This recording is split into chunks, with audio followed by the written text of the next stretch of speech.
Delhi high court का गुरु Harkishan public school प्रबंधन को निर्देश, महिला टीचर को 10 दिन में सैलरी दे प्रबंधन।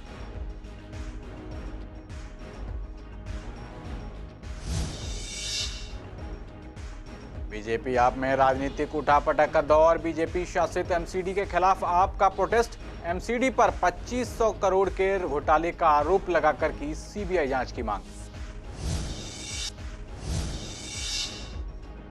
गाजीपुर बॉर्डर धरना स्थल पर मीडिया कर्मियों से हुई बदतमीजी, किसान यूनियन के अध्यक्ष राकेश टिकैत ने मंच से मांगी माफी, NH9 पर दिल्ली से गाजियाबाद जाने की लेन खोलने की कही बात।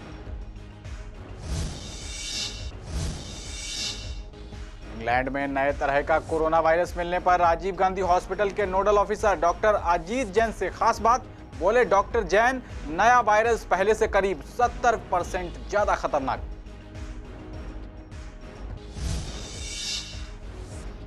और गीता कॉलोनी में 8 साल से बदहाल है 1 एकड़ में बना पार्क में जगह जगह गंदगी का अंबार, लगा रहता है असामाजिक तत्वों का जमावड़ा।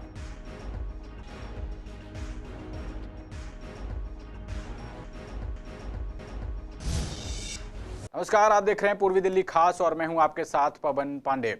दिल्ली हाईकोर्ट ने एक याचिका पर फैसला देते हुए स्कूल प्रबंधन को एक टीचर को पूरी सैलरी दिए जाने का निर्देश दिया है। आपको बता दें कि दिल्ली हाईकोर्ट ने गुरु हरकिशन पब्लिक स्कूल प्रबंधन को निर्देश दिया है कि वो अपनी एक महिला टीचर को उसकी अगस्त 2020 महीने से लेकर अब तक की पूरी सैलरी का भुगतान करें। प्रबंधन को इसके लिए 10 दिन का वक्त दिया गया है। जस्टिस ज्योति सिंह ने जसवंत कौर नाम की टीचर की याचिका मंजूर करते हुए साफ किया कि इस मामले में यह आदेश विशेष परिस्थितियों के मद्देनजर दिया जा रहा है और इसे दूसरे मामलों में नजीर के तौर पर नहीं लिया जा सकता। बताते चलें कि दिल्ली सिख प्रबंधन कमेटी द्वारा संचालित इस स्कूल की दिल्ली में 12 शाखाएं हैं। संबंधित कमेटी और स्कूल ने हाई कोर्ट के सामने कोरोना महामारी के चलते टीचर्स की पूरी सैलरी दे पाने में असमर्थता जताई थी।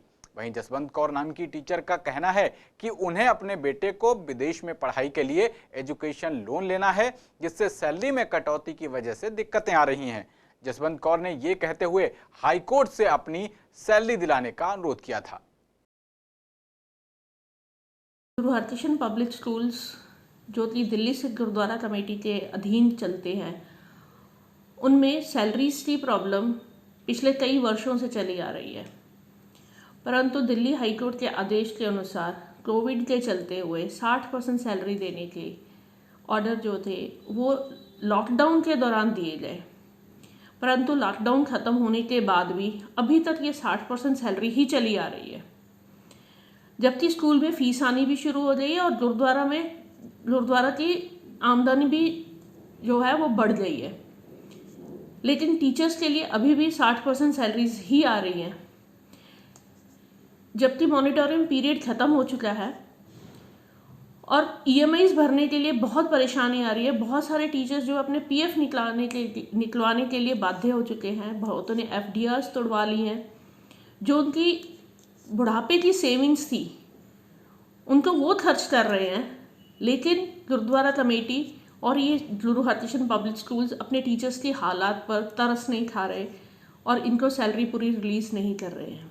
अभी हाल ही में एक दिल्ली हाईकोर्ट की तरफ से आदेश हुआ है, मुझे मेरे बेटे को जर्मनी भेजने के लिए लोन करवाना था और सैलरी पूरी नहीं आने के कारण मैं लोन नहीं करवा पा रही थी।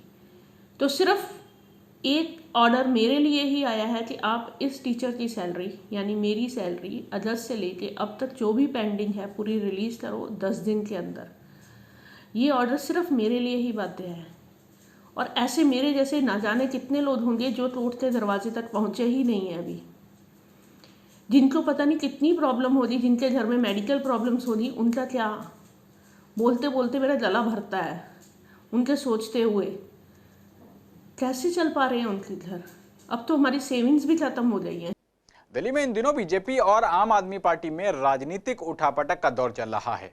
कभी बीजेपी आप के खिलाफ प्रोटेस्ट करती है तो कभी आम आदमी पार्टी बीजेपी पर तमाम तरह के आरोप लगाकर पलटवार करती है। इसी कड़ी में आम आदमी पार्टी के कार्यकर्ताओं ने आज दिल्ली के 272 वार्डों में बीजेपी शासित एमसीडी के खिलाफ प्रोटेस्ट किया। सीलमपुर से आम आदमी पार्टी के विधायक अब्दुल रहमान ने शास्त्री पार्क से पुस्ता रोड तक पैदल मार्च किया और एमसीडी पर 2500 करोड़ रुपए के घोटाले को लेकर सीबीआई जांच की मांग की। इस दौरान उन्होंने कहा कि ये दिल्ली की जनता का पैसा था जो एमसीडी के पास है। उनकी पार्टी सीबीआई जांच की मांग करती है और जो दोषी पाया जाए उसे सजा मिले, इसके लिए वो प्रोटेस्ट कर रहे हैं। देखिए, 2500 करोड़ रुपया नगर निगमों के पास था। ये पैसा उसका पता ही नहीं चल रहा वो गया किस मद में। इसलिए दिल्ली के तमाम लोग इस बात की मांग करते हैं कि भारतीय जनता पार्टी शासित तीनों नगर निगमों के इस पैसे की सीबीआई द्वारा जांच कराई जाए और इसका पता चलाया जाए कि यह पैसा आखिर गया कहां, और जो लोग दोषी पाए जाएं उनके खिलाफ सजा का प्रावधान हो, क्योंकि ये जनता का पैसा है, ये दिल्ली के आम आदमी का पैसा है और इस आम आदमी के पैसे को इस तरह कोई भी नहीं खा सकता। और कम से कम आम आदमी के रहते हम इस पैसे को बिल्कुल नहीं खाने देंगे। इसका पता लगवा करके रहेंगे कि ये पैसा किसने खाया और कहां गया। सीबीआई द्वारा इसकी जांच की मांग को लेकर के आज हम 272 वार्डों में सड़कों पर हैं। गली गली जाकर के लोगों से ये बताएंगे कि 2500 करोड़ रुपए का वो हिसाब मांगे कि वो गया कहां। भाजपा शासित एमसीडी में सिवाय भ्रष्टाचार के बल्कि एमसीडी नहीं, मोस्ट करप्ट डिपार्टमेंट बना करके रख दिया इन्होंने नगर निगम को। और इस नगर निगम का जवाब मैं समझता हूं, आज हम जहां जहां जिस वार्ड में गए हैं तो जनता में एक रोष है। सफाई के नाम पर जीरो, कूड़ों के ढेर लगे हुए हैं जगह जगह, कहीं पर कोई सफाई व्यवस्था नहीं। जो लोग अपना छोटा छोटा सा घर बनाना चाहते हैं वहाँ एमसीडी के अधिकारी आकर के लोगों के मकानों को तोड़ते हैं, उन्हें धमकाते हैं, उनसे पैसे की वसूली करते हैं। तो ये भ्रष्टाचार, ये अत्याचार बंद होना चाहिए और लोगों को न्याय मिलना चाहिए। और लोगों की गाढ़ी कमाई का पैसा जो ये 2500 करोड़ रुपया गायब हुआ है, इसका सीबीआई पता लगाए और दोषियों के खिलाफ सजा दे। ऐसे कितने बड़े घोटाले हैं। रिक्शे ले लो, रिक्शा मतलब 15,000 रुपये की एक रिक्शा उन्होंने खरीदी है, जो कि वो रिक्शे की कीमत 5,000 रुपये नहीं है। ऐसे ही बहुत सारे घोटाले हैं। जो कि दवाइयाँ ले लो, दवाइयाँ सिर्फ कागजों में ली जाती हैं, हॉस्पिटल में दवाइयाँ नहीं होती हैं एमसीडी के में।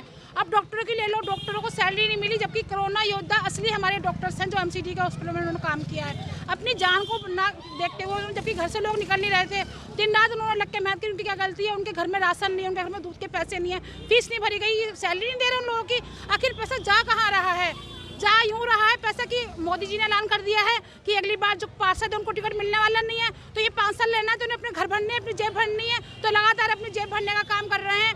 तो 2500 करोड़ का घोटाला किया है इन्होंने। तो हमारे देश के क्या नाम, हमारे दिल्ली के मुख्यमंत्री डिमांड कर रहे हैं इसकी कि मतलब सीबीआई जांच होनी चाहिए। और हम भी डिमांड कर रहे हैं, हमारी सारी जनता आवाम हमारी सब डिमांड कर रही है कि 2500 करोड़ का जो घोटाला हुआ है उसकी सीबीआई जांच करनी चाहिए और मतलब जो दोषी है उनको जेल में पहुंचाना चाहिए। और हमारे केजरीवाल जी कहते हैं अगर बस किया तो संभालो, नहीं है तो दिल्ली सरकार के हाथों में दे दो एमसीडी। दिल्ली के गाजीपुर बॉर्डर पर दिन निकलते ही किसानों ने एक बार फिर से NH9 को पूरी तरह से जाम कर दिया। दिल्ली से गाजियाबाद जाने वाली लेन पर किसान बैठ गए और किसानों ने NH9 को पूरी तरह से बंद कर दिया। साथ ही गाजीपुर बॉर्डर पर किसान आंदोलन में कुछ मीडिया कर्मियों से बदतमीजी की गई, जिसके बाद भारतीय किसान यूनियन के अध्यक्ष राकेश टिकैत आग बबूला हो गए। उन्होंने मंच से ही ऐसे लोगों को ललकारा। साथ ही कहा कि मीडिया कर्मियों से बदतमीजी करने वालों के खिलाफ कड़ी कार्रवाई की जाएगी। इसके बाद किसान नेता राकेश टिकैत का कहना था कि दिल्ली से यूपी को जोड़ने वाला NH9 जो पूरी तरह से बंद कर दिया गया है उसे खोला जाए। राकेश टिकैत के मुताबिक उनकी तरफ से किसी भी आंदोलनकारी को रोड बंद करने का कोई निर्देश नहीं दिया गया था। कान खोल कर सुन रहे हैं यहाँ पर जो आ रहे, जो गुंडागर्दी कर रहे हैं। एक तो प्रेस वालों के साथ में जो बदतमीजी कर रहे हैं, ये यहाँ पर नहीं होने की। जिसको करनी है वो यहाँ से स्थान छोड़कर जा सकता है, ठीक है। जो हमारे कंट्रोल में नहीं है वो यहाँ नहीं रहेगा। बहुत होगी, बहुत गुंडागर्दी देख ली। मतलब प्रेस को पिटोगे आप, बाहर के आके यहाँ पे गुंडागर्दी करेंगे। ये रास्ता खोल लो, हम बताएंगे कौन सा रास्ता नहीं खोलता, कौन है साथ में कौन नहीं है। हमें रास्ता खोलना है, सब रास्ता खुलेगा। और रास्ता जब बंद होगा, जब हम कहेंगे रास्ता खोल लो, इनसे हटाओ, रास्ता खुलवा भाई। और सब इधर रास्ता खोल लो, सब खोल लो रास्ते। मतलब गुंडागर्दी होगी, कुछ कह नहीं रहे तो मतलब ये होगा कि बदतमीजी करोगे यहाँ पे? कौन कर रहा है अपने सोनू जेल में बदतमीजी? उसके बक्कल तार दिए जाएंगे जो यहाँ पे होगा। अगर हम प्रशासन को कह सके तो इनको भी कह सके, जो गुंडागर्दी करेगा उसका इलाज करा जाएगा। ये गलत है। यहाँ से इस तरह का कोई नारा मंच से नहीं लगेगा। मीडिया के खिलाफ कोई यहाँ पर निजी अपने खुद है, कोई बात नहीं, कोई पत्रकारों के खिलाफ यहाँ से मंच से नारा नहीं लगेगा। हाँ, हम भाई अगर किसी ने गलती करी है तो ये पॉइंट हमारा है, हम प्रेस वालों से गलती मानते हैं, बच्चे हैं, किसी ने करा होगा तो उनकी तरफ से हम माफी मांगते हैं, आपसे आगे नहीं होगा, ये हम ध्यान करते हैं। ठीक है। गांधीनगर विधायक अनिल वाजपेयी इन दिनों अपनी खास मुहिम के तहत जनसंपर्क पर हैं। उन्होंने लोगों से घर घर जाकर मिलने के लिए आपका विधायक आपके द्वार मुहिम शुरू की है। इस मुहिम के दौरान बीजेपी विधायक अनिल वाजपेयी अलग अलग एरिया में जाकर वहां के स्थानीय लोगों की समस्याएं सुन रहे हैं। इस दौरान उन्होंने खासकर शास्त्री पार्क के लोगों के लिए कब्रिस्तान की समस्या पर ध्यान दिया और स्थानीय लोगों की पानी और नाले की समस्याओं पर भी गौर फरमाया। बताते चलें कि उन्होंने गांधीनगर RWA के साथ मिलकर लोगों की समस्याओं को जल्द सुलझाने का आश्वासन दिया। यहाँ के कब्रिस्तान में मुल्तानी मोहल्ला, कैलाश नगर, अजीत नगर तक के लोग यहाँ पर आते हैं और काफ़ी लोग, जैसे ड्यूरिंग द कोरोना में तो नंद नगरी और सीमापुरी के लोग भी थे, उनको भी यहाँ पर कब्रिस्तान में दफनाया गया। कई MBCs के लोग थे, उनको भी यहाँ दफनाया गया। और ये बिल्कुल सही बात है कि कब्रिस्तान की जगह कम है और मैंने माननीय लेफ्टिनेंट गवर्नर चीफ साहब से भी बोला है अभी मीटिंग में, और DDA के वाइस चेयरमैन से बोला है कि इसके बगल में जगह खाली पड़ी है, वो जगह अलॉट कर दी जाए, ताकि यहाँ से लोग आते हैं और एक बॉडी आज आपने दफनाई, 2 महीने बाद फिर दूसरी बॉडी वहाँ खोद के दफना दी गई, तो ये धार्मिक मामला भी है और इस पर कुठाराघात नहीं होना चाहिए। और हमारी तो मांग है और हमने इनसे कहा है कि जो भी संघर्ष इसके लिए कब्रिस्तान की जगह के लिए करना होगा, मैं आपके साथ कंधे से कंधा मिला कर तैयार हूँ। सबसे मेन समस्या हमारे कब्रिस्तान की है। आधी दिल्ली पे जो है यहाँ कोरोना पेशेंट आते हैं और वो जो है हर 2 महीने में भर जाता है और 2 महीने बाद जो है मुर्दे वो ढलते भी नहीं है और उसको उठा कर दूसरी जगह फेंक देते हैं, फिर उसमें दूसरा दफन होता है। सबसे मेन समस्या तो हमारे कब्रिस्तान की है। दूसरी समस्या है कब्रिस्तान की रेट की। तीसरी समस्या है जो पूरी कॉलोनी को जो है, इससे पहले ठेकेदार था, भाई साहब ही MLA थे आम आदमी से, तो पूरी कॉलोनी को खोद दिया, नाली सबको ऊंची कर दिया, रोड नीचा है, पानी अगर जरा सा बारिश हो फुई हो तो पूरी कीचड़ हो जाती है। पार्क तो यहाँ है ही नहीं, पार्क है लेकिन वो ऐसे ही पड़े हुए हैं, बदहाल पड़े हुए हैं, बच्चे उसी में जाते हैं, काले पीले हो जाते हैं।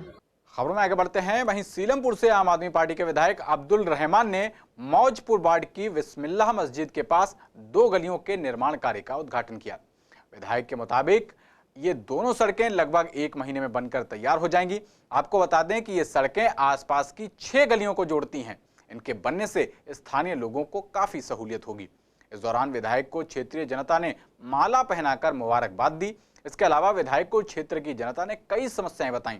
लोगों का कहना था कि उनके इलाके में सबसे बड़ी समस्या पानी और सीवर की है, जिस पर विधायक ने जनता को आश्वासन दिया कि 2 महीने के अंदर उनकी ये समस्याएं भी हल कर दी जाएंगी। देखिए, वो पाइपलाइन हम डाल रहे थे और उसके डालते डालते एक हादसा हो गया। वहाँ पर जो BSES की केबल आ रही थी वो फट गई थी, लेकिन उस लाइन को डाल रहे हैं। हमारे UGR पर रिपेयर चल रही है, 26 तारीख तक इंशाल्लाह कंप्लीट हो जाएगी। और उसके बाद बहुत इलाकों में गौतमपुरी, जाफराबाद, चौहान बांगर और सीलमपुर, बिरहमपुरी, इन इलाकों में उस लाइन से रिलीफ मिलेगा।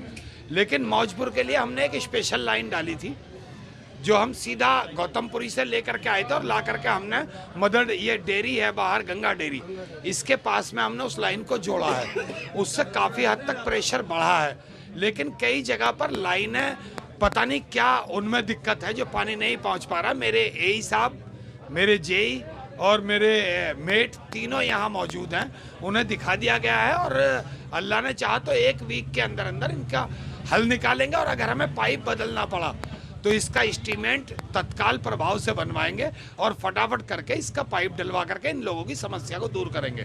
ये कंप्लेन ये थी कि पानी नहीं आता, सड़क नाली नहीं है, परेशानी हो रही, काफी दिनों से परेशानियां चल रही है। विधायक जी कह रहे हैं करा के देंगे हम, मैं देखो कहाँ कब कराते हैं, महीने में या साल में, कभी पता चलेगा जब। पानी और नाली सड़क बिल्कुल बेकार है जी, 5 7 6 साल से बिल्कुल भी नहीं है, मगर कह रहे हैं विधायक जी आए तो कह रहे हैं करा के देंगे हम, कह रहे हैं जी वायदा कर रहे हैं पूरा। पानी तो है ही नहीं यहाँ पे, जब से नहीं 10 साल से पानी की प्रॉब्लम चल रही है यहाँ पर। लेकिन जैसे सारे विधायक वायदा करते हैं कि जी हम करके जाएंगे, करता कोई नहीं है। आने से पहले उद्घाटन कर दिया, ऊपर वाला मालिक आएगा या नहीं आएगा। यहाँ कह रहे थे कि बड़ी लाइन बिछवाएंगे पानी के लिए, उसकी भी कोई सुविधा नहीं हो रही है। कि भाई पहले कह तो देते, बाद में फिर काम नहीं होता। हमारे सीवर भी यहाँ पर भरे रहते हैं, हमने बहुत दफ़ा इन लोगों से कहा, और ना हमारे सीवर साफ होते हैं ना हमारी गलियाँ बनती है। और पानी तो ये समझ लो जब से चौधरी साहब गए हैं पानी के यहाँ पता नहीं है, पानी उन्होंने कटवा दिया था, उसके बाद पानी यहाँ पर बिल्कुल भी नहीं आया। इंग्लैंड में नए तरह का कोरोना वायरस मिलने की चर्चा के बीच हमने राजीव गांधी हॉस्पिटल के nodal officer doctor Ajit Jain से खास बातचीत की। उनका कहना है कि कोरोना वायरस के जो नए लक्षणों का पता लगा है, इसका पता सितंबर में ही लग गया था। डॉक्टर जैन ने कहा कि साउथ वेस्ट इंग्लैंड में पहला इस तरह का केस सामने आया था। इसके बाद अब ये लंदन में भी पहुंच चुका है, जो मौजूदा कोरोना वायरस से करीब 70% ज्यादा खतरनाक है। देखिए ये खास कवरेज। दूसरे सप्ताह में जो स्ट्रेन से इन्फेक्टेड केस थी, उनकी परसेंटेज 62 पहुंच गई, जो नवंबर तक सिर्फ 28% के आसपास थी। इस नए स्ट्रेन का नाम उन्होंने वेरिएशन अंडर इन्वेस्टिगेशन 2020-12/01 दिया है। ये लगभग 70% ज़्यादा इन्फेक्शियस है कोविड-19 के हमारे प्रेजेंट वायरस से। ऐसा का ऐसा ही एक वेरिएंट साउथ अफ्रीका में भी मिला है, और उसके कारण, इस वेरिएंट के कारण नंबर ऑफ केसेस एकदम से बढ़े हैं। संडे के अंदर यूके के अंदर total number of cases record height पे थे, 35,928। ये जो रिकॉर्ड हाइट के ऊपर केसेस गए, इससे एक चीज़ तो तय है कि इसकी ट्रांसमिसिबिलिटी ज़्यादा है। अब वो ट्रांसमिसिबिलिटी क्यों ज़्यादा है, क्या हुआ ऐसा कि इसकी ट्रांसमिशन बढ़ गई है, लेकिन ऐसा कोई इंडिकेशन नहीं मिला है कि जिससे ये लगे कि ये ज़्यादा सीवियर केसेस कर रहा है, या ऐसा कोई इंडिकेशन कि जो प्रेजेंट के अंदर जितने भी वैक्सीन्स हैं उससे ये किसी तरीके का रेजिस्टेंट रहेगा। ये स्ट्रेन डेनमार्क में भी मिला है, बेल्जियम में भी मिला है, नेदरलैंड में भी मिला है। ये स्ट्रेन बेसिकली जो D614G है, जो एक वेरिएशन आया था, ये उसी का एक डेरिवेटिव है, लेकिन इसकी संभावना को एकदम सिरे से नकार भी नहीं सकते हम लोग।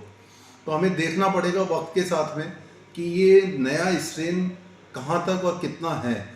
ये बात तो तय है कि ये नोवल स्ट्रेन है। इट इज़ नॉट नोवल कोविड-19, novel corona virus, but it is a novel strain about which we have to learn a lot. वहीं गरीब लाचार लोगों को ठंड से राहत दिलाने के लिए एक एनजीओ की तरफ से पूर्वी दिल्ली के कई इलाकों में करीब 1000 कंबलों का वितरण किया गया। साथ ही प्रीत विहार की एक सोसाइटी के सहयोग से आंखों की मुफ्त जांच करने के लिए मोबाइल वैन की व्यवस्था भी की गई, जिससे तमाम लोगों ने अपनी आंखों की मुफ्त जांच कराई। इस मौके पर संस्था के संस्थापक ने कहा कि जरूरतमंदों में कंबल बांटने का उद्देश्य समाज में सहानुभूति, प्यार और त्याग का संदेश फैलाना है, और ये कंबल बांटने का अभियान हर साल बहुत ही सफल हो रहा है। उन्होंने कहा कि लोगों ने जरूरतमंदों के लिए अपने दिल खोल दिए हैं। ये अभियान पिछले 1 हफ्ते से लगातार चल रहा है। इसके अंतर्गत विभिन्न क्षेत्रों के ग्रामीण इलाकों में जाकर कंबल बांटे जा रहे हैं।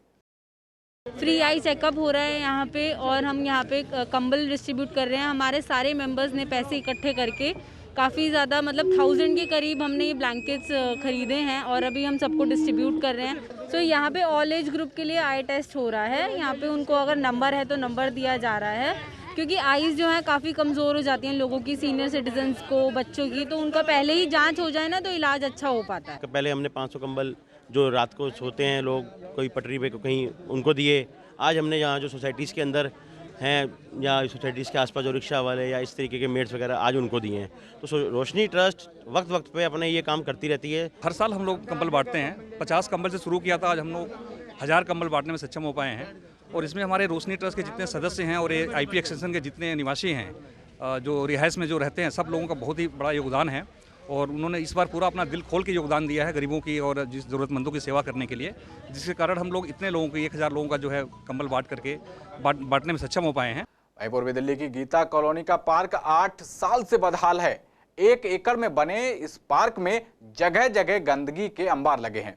पार्क के हालात इस कदर बदहाल हैं कि टहलने वाली पगडंडी जगह जगह से टूटी हुई है, जिससे लोगों को टहलने में परेशानी होती है। स्थानीय लोगों का कहना है कि पार्क में ज्यादातर समय असामाजिक तत्वों का जमावड़ा लगा रहता है। आपको बता दें कि अब ये सिर्फ कहने के लिए पार्क रह गया है।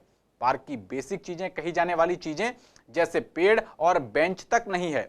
मिली जानकारी के मुताबिक कई बार इस बारे में सूचनाएं और शिकायतें दी जा चुकी हैं, लेकिन संबंधित विभाग के कर्मचारियों और अधिकारियों पर कोई फर्क नहीं पड़ रहा। इस पार्क के बेहद हाल खराब है। माली कभी यहाँ चमकता नहीं, साफ सफाई है ही नहीं, बिल्कुल भी कोई ध्यान नहीं देता। कोई अफसर या कोई भी कर्मचारी एमसीडी का कभी नहीं आता है यहाँ जाकर, कभी कोई कर्मचारी नहीं आता। और देखो कितनी चारों तरफ अंधेर कर दिया है। यहाँ सफाई की कोई व्यवस्था है ही नहीं बिल्कुल भी। कभी तो कभी ये कोई उठाए नहीं आता, मेरे महीने 2 महीने कभी देखा ही नहीं मैंने यहाँ। माली या कोई भी इसका कर्मचारी क्या है, ये जल यहाँ एमसीडी के ही तो अंडर में आती है यहाँ, उसका कोई कर्मचारी यहाँ नहीं नजर आता। और सफाई देखो क्या है, कितना बुरा हाल है चारों तरफ को। यहाँ पे कोई एमसीडी का कोई कर्मचारी नहीं है। और बेचारे पहले तो जब हड़ताल थी नहीं थी, जब उन्होंने खूब सफाइयाँ करी, अच्छी करी, अब यहाँ सफाई बिल्कुल नहीं होती, ना कोई दिखाई देता। उनकी हड़तालें चल रही है, इस वजह से कोई आ नहीं रहा, ना कुछ नहीं है यहाँ, ना पानी देने वाला कोई, ना कोई मतलब ना वास्ता, सारा सूखा पड़ा है। लोग परेशान है। सुबह घूमने वाले लोग आते जाते हैं और लोग बाग क्या है बेचारे देख दाख के चले जाते हैं गंदगी को। यहाँ कोई बैठता नहीं, गलत आदमी बैठते हैं, लेडीज वगैरह आती हैं, कोई सुनवाई है ही नहीं है की। खबरों में आगे बढ़ते हैं। किसान आंदोलन के चलते गाजीपुर मंडी में सब्जियों की सप्लाई पर कोई खास असर देखने को नहीं मिल रहा है। बॉर्डर बंद होने के कारण रूट चेंज होने से सब्जियां ला रही गाड़ियां पहले के मुकाबले मंडी में थोड़ा लेट आ रही हैं। वहीं जायजे के दौरान देखने में आया कि साल के 12 महीने खाई जाने वाली आलू की सब्जी के दाम कम हो गए हैं। मंडी में अब आलू 30 से 35 रुपए किलो बिक रहा है। व्यापारियों ने इसके पीछे आलू की नई फसल आना बताया है। वहीं 50 रुपए किलो की कीमत को पार कर गया प्याज अब महज 40 से 45 रुपए किलो ही बिक रहा है। नहीं, रेट में कोई असर नहीं पड़ रहा है और आवक भी ठीक आ रहा है।